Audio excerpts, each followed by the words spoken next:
Hi, everyone. I'm Christine Tulley, President and Executive Writing Coach at Fund Publish and Lead, and welcome to episode 188, End of Summer Overwhelm.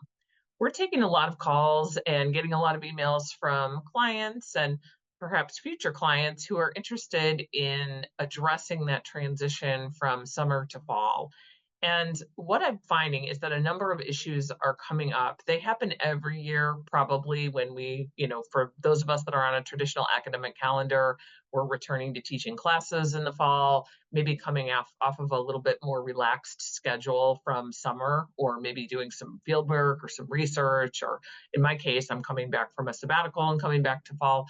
But one of the things that we're finding is that this is definitely a stress point for many people. And in this episode, I want to talk just a little bit about some of the strategies that we've recommended and identifying some of the reasons why it's a stress point, not just that we're going back to work in a traditional sense, if that's the way that people choose to think about it, but more what is it that really is at the heart of the stress.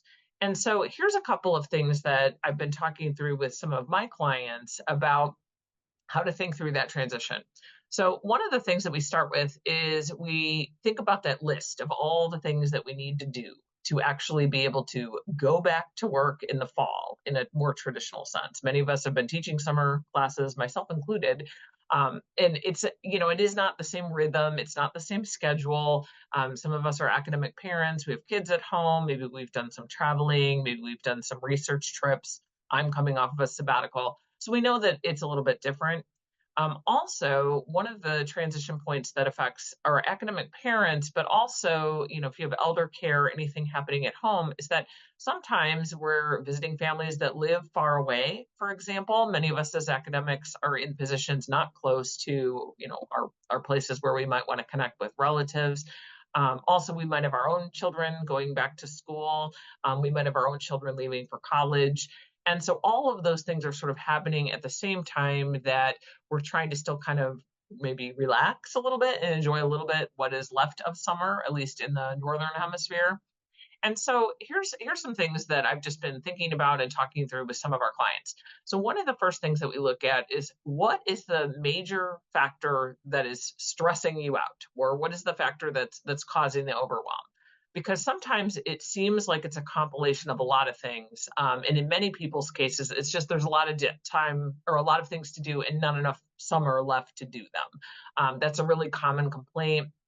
We get a lot of people that have sort of summer regret that, oh, they really didn't finish that article they said they were going to do, or they didn't, maybe they're slower on their dissertation than they wanted to be. What are some of those scholarship regrets? Those might be part of it. We could also be facing down a really teaching intensive semester. That's definitely the case for me, where I will be teaching 6 classes. We did a workshop on managing all those time expectations and how to actually get some scholarship completed in a teaching intensive semester. So if anybody wants that recording and you didn't join us, if you want to email me, I'll tell you how you can get it. But there's those things. And then of course, just the shift in the season, in the busyness, in the email all coming back. I know today was the first day, so I'm recording this kind of the beginning of the second week in August. And I know my email is kind of blown up with all the back to work, back to fall semester emails. And, a lot of them are demands asking for something. Please provide your syllabus. Please make sure you do this thing. Don't forget about doing this other thing. The sheer amount of meetings that are popping up on my calendar, that alone can be really stressful. Just in 24 hours, I looked at my little Outlook inbox where I have like the little invites to go to meetings. And I went from having one invite that I just hadn't responded to yet, it literally just popped up, to having 16. And that's partly because many people are proactive and putting, all the meetings for a year on my calendar, but just that information overwhelm for having all that coming in at the same time is kind of a lot. So here's a couple of things that I talked with some of my own clients about how I'm sort of navigating this without kind of going into a full-on panic that we're going back to, to maybe a traditional fall semester. At least on my campus, we are pretty much fully face-to-face again after the pandemic. So I do have some online things, but for the most part, I've got a lot of face-to-face courses. So here's a couple of things that I have been talking to clients about what I do and what I'm trying to think about here. So one of the things that I tried to think about was, where am I with scholarship? In the summer, a lot of academics, especially at this time of year, experience what I would call like scholarship regret. Mentioned it earlier in other episodes as well. That you just didn't get as much done in the summer that you wanted to get completed. And in my case, that's also true, but I also did get a fair number of things. I did not get my full list done, but I'm mostly satisfied with the way things have turned out with the scholarship that I've completed. In the Real Life Sabbatical podcast series, you can actually hear my catch up on things that I actually accomplished during the sabbatical. So you can kind of hear some of that. But there are things I did not get to. So I need to make some decisions. And this is one of the things I'm doing proactively to ease that stress point, to make sure that I'm able to come into the fall without having sort of that panic, like, oh, I have all these things to do. Just like everybody, I have all the things to do. But here's how I'm making some of those decisions. One of the things with scholarship in particular is I kind of looked at my priorities of all the things that I had left to determine what's the priority order for the next 16 weeks of this semester. It's not the same as I thought it would look even 2-3 weeks ago. For one, I got an invitation to do a book project, and do a book proposal for a project that I wanted to work on that I had thought about doing. I was thinking maybe next summer, but that invitation came a little bit early, and now I need to get something together by December 1st. So that project has become more of a priority rather than something I was thinking about in the long game. So like a year from now. So that's, but just by necessity, is going to bump out a couple other things. I'm also thinking through, and I mentioned this in our teaching intensive workshop, managing teaching intensive time schedules with scholarship. I know I won't have as much time for scholarship that I used to. Right now, the way my schedule's set up, I do have the luxury that Monday is an open day for the most part, which is rare, but just the way my schedule worked out, I've kind of got Tuesday, Wednesday, Thursday very, very busy. So for me, I know I have to make every Monday count. There's not that many of them in a 16-week semester. So one of the things I'm doing to kind of save myself some stress is any commitment that's flying at me that's on a Monday. If there's a reason I have to do it, okay. Occasionally there's something like that I have to do, but for the most part, anything coming in on a Monday in my inbox as an invitation, I'm saying no to, because I know that might be the only day out of a whole week that I'm getting consistent, legitimate scholarship done. I have some things I need to do. And especially for those of you on the tenure track, that's a decision that has to be made before teaching and before service, just to make sure that it happens. So in my case, I certainly am going to think about this new book project. I also have some revisions coming back for a chapter that I have in an edited collection. Fortunately, they're not a lot, but I am going to have to devote probably maybe two of those Mondays to doing those revisions. I have some final page proofs for another book. I'm ready to pretty much turn that in. That's another project. I still have a half-finished article. I have all those things, that everybody else does. And that's not even really looking ahead to what are some future projects I want to do besides this, potential new book proposal. So all of that has to be managed. But I know one thing that will have to happen in the next, I have about, 12 days or something before I start the semester. I know the number one thing is I need to make that priority list. I like to make them in Penzu. That's probably where I'll make mine. I have not done it yet.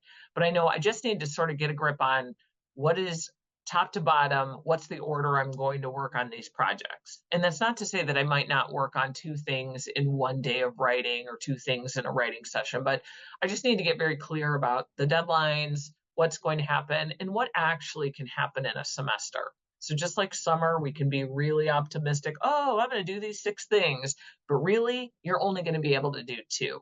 And in my case, I'm looking and trying to be extremely realistic. I'm going to put 4 things on the schedule because 2 of them are smaller that can be knocked out in like a couple writing sessions or 2.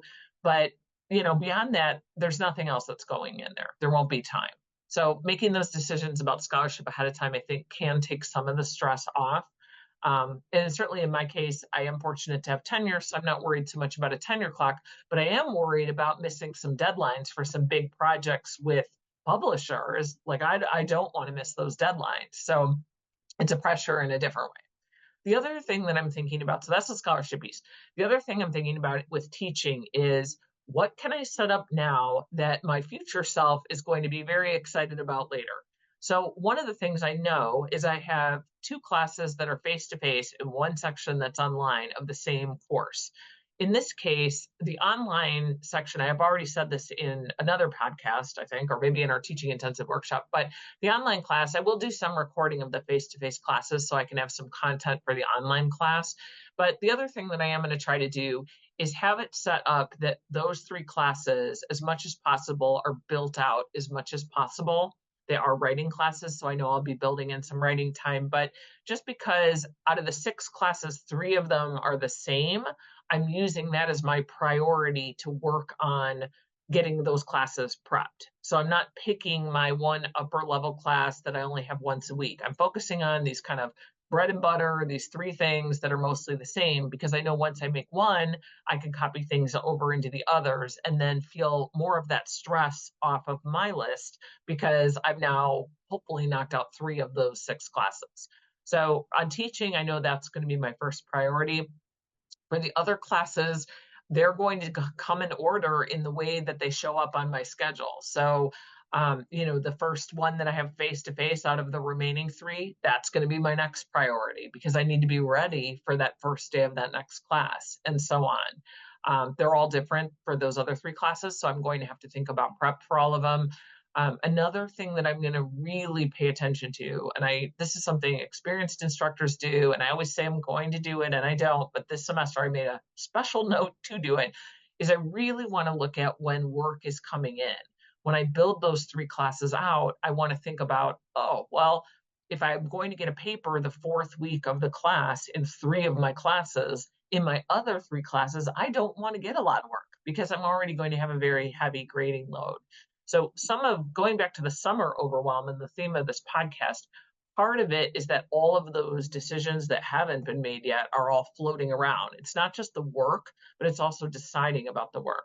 So I know for me, I already feel better about that decision to focus on those 3, get them ready, just scribble down on a Post-it, like, please don't put heavy work in week 4, 8, and 10 in my other classes. Just a quick Post-it. So when I make those other classes, I know I need to build in something that maybe is not as time intensive for me. So that's a great week for a guest speaker or, a film or something like that.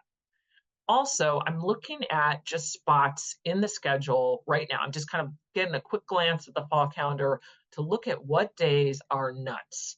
Already, this has happened. I'm sometimes triple booked, sometimes quadruple booked on days in meetings, trying to be somewhere to pick up a child, things like that. And I know for me, I'm just trying to find those days that I can see already that, yes, in theory, I could pull it off. I could get there, I could do the things, I could show up, it will all work and be magical. But we all know that when you have a schedule that's stacked that tightly, it never, never works. And so I'm not even going to pretend that it's going to. So on those days, I just looked at one that's a good example. It would have been a great visual had I had my act together today to put it up for you. But it was one where I looked and I'm like, I have 8 different commitments. 2 are teaching. There's like 3 that are very time intensive kind of things happening. There was like one kind of fun thing sandwiched in there. And then one thing that if I skip it, it's not great, but nothing's going to happen to me if I only skip it once. And so I already unloaded the fun thing in that spot. So I looked at that today and I said, okay, I'm going to email that person and see if we could just move it to this other day where I have a little more room. So one of the things I'd recommend to kind of help the summer overwhelm, it doesn't help you right in this particular moment, but it just prevents that overwhelm from coming back and falling back down on you because you didn't have time to go and look. What is my fall doing right now? Is it really, really busy on a day that I can't pull it off? So I'm just doing a little preemptive looking. And so to recap, I know this is a lot of things, but they are, I like to do a lot of these podcasts thinking through these academic decisions. And so to me, I'm really looking at 3 things. I'm reprioritizing my scholarship so I feel calmer about my plan when I'm actually starting in the fall. I'm a big proponent of writing the first day of class. So if that's something that you haven't tried before, even if it's 15 minutes, I try to make it a habit to write the first day of class. And I definitely will be doing that as well. So I have a podcast episode. I'll make sure that I put that in the show notes for that one. So that would be the first thing to think about. The second thing we talked about was looking at teaching and kind of figuring out how many preps do you have, what classes do you have. I'm prioritizing 3 that are the same class in the prep because I know then I've cut my prep burden in half once I've kind of taken care of those courses. You may have all different courses, you may have all different preps, but one thing you can do here to help yourself with the summer overwhelm is just to make some decisions. Okay, which one am I working on first? Which one is second? It's also a good time to just decide, is this class okay as is? I don't have to necessarily bring in a brand new textbook and all the things that go with that or new readings. Is this class okay? Could I use this one again? One thing I do like to do is kind of pick which class to lean in on, like the one I want to try new things in and new assignments. And the other ones stay the same because I know I can't have all new preps, all new assignments, just in the name of having some novelty. I'm also thinking about what's my workload and what can I realistically do. So that's another one. And then the last thing is just looking at that fall calendar as the invites are starting to come in and decide, can I pull this off? So if you see any days like that, it's a good time to cancel obligations, maybe decide, okay, well, I'm not going to do that thing for the 8 weeks that I'm supposed to do it, just to get a little bit more breathing room. Also, just as a final note, one thing that I'm starting to do is to think about each day a half hour from all the time left. So I think I said I have 11, 12 days, something like that left of like summer before the fall semester starts.